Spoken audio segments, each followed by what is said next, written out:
প্রিয় দর্শক মণ্ডলী, এই ভিডিওটি দেশে এবং দেশের বাইরে ফেসবুকে অথবা ইউটিউবে, ল্যাপটপে অথবা মোবাইলে যেখানে যে অবস্থা দেখছেন আপনাদের প্রত্যেকে স্বাগতম জানাচ্ছি।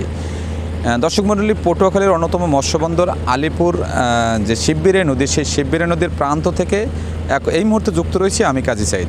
জানাবো গত কয়েকদিন যে হঠাৎ সমুদ্র উত্তালের কবলে পড়ে মাছ ধরা ট্রলার নিমজ্জিত হয়েছে এবং এখনও যে কিছু ট্রলার নিখোঁজ রয়েছে এবং ট্রলারের জেলেরা নিখোঁজ রয়েছে সেই বিষয়ে সর্বশেষ পরিস্থিতি।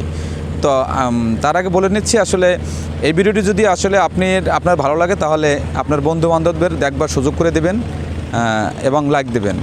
দর্শক মণ্ডলী, আপনারা জানেন যে গত 19 আগস্ট হঠাৎ করে সমুদ্র উত্তালায় ওঠে, আর এই উত্তাল সমুদ্রের ঝড়ের কবলে পড়ে উপকূলীয় এলাকার বেশ কিছু মাছ ধরা ট্রলার নিমজ্জিত হয়েছে। আমাদের প্রাপ্ত তথ্য অনুযায়ী আলীপুর, মহিপুর, কুয়াকাটা এবং ভোলা সব মিলিয়ে 11টি মাছ ধরা ট্রলার নিমজ্জিত হওয়ার খবর আমরা পেয়েছি।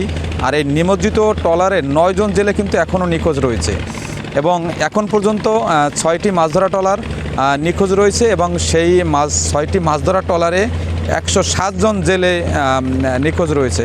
তবে ইতিমধ্যে কিন্তু 11 জন জেলে ভারতের মেঘালয়ে রয়েছে বলে আমাদেরকে ট্রলার মালিক সমিতির পক্ষ থেকে নিশ্চিত করা হয়েছে। এছাড়া এই যে 107 জন জেলে নিখোঁজ রয়েছে তাদের কিন্তু আসলে এখনও কোনো সন্ধান পাওয়া যায়নি। এখন যে বলে রাখছি সেটি হচ্ছে যে বর্তমানে কিন্তু আবহাওয়া অনুকূলে থাকায় জেলেরা কিন্তু ইতিমধ্যে সমুদ্রে মাছ ধরার জন্য আবার ফের চলে গেছেন এবং কিছু সংখ্যক ট্রলার কিন্তু এখনও ঘাটে আছেন এবং নিখোঁজ জেলে এবং ট্রলারদের খোঁজেও কিন্তু বেশ কিছু ট্রলার সমুদ্রে বেরিয়ে পড়েছেন। এই হচ্ছে এখনকার মুহূর্তের খবর। আরেকটি বিষয় হচ্ছে যে গভীর সমুদ্রে যে জেলেরা মাছ শিকার করার জন্য যায় তাদেরকে আসলে তাদের ট্রলারে যে লাইফ জ্যাকেট বলি বা এই জীবন রক্ষার জন্য যে সরঞ্জাম থাকা দরকার, আসলে অধিকাংশ ট্রলারে কিন্তু সেগুলো নেই, অর্থাৎ সচেতন না এবং সরকারের পক্ষ থেকেও জেলেদেরকে এভাবে কোনো সচেতন করা হচ্ছে না, যার কারণে কিন্তু এই প্রাণহানির মতো ঘটনা ঘটছে। আরেকটি বিষয় বলে রাখছি সেটি হচ্ছে যে আপনারা জানেন যে একটি মাছ ধরা ট্রলার 2 দিন 3 দিন চালিয়ে গভীর সমুদ্রে মাছ শিকার করার উদ্দেশ্যে যায়।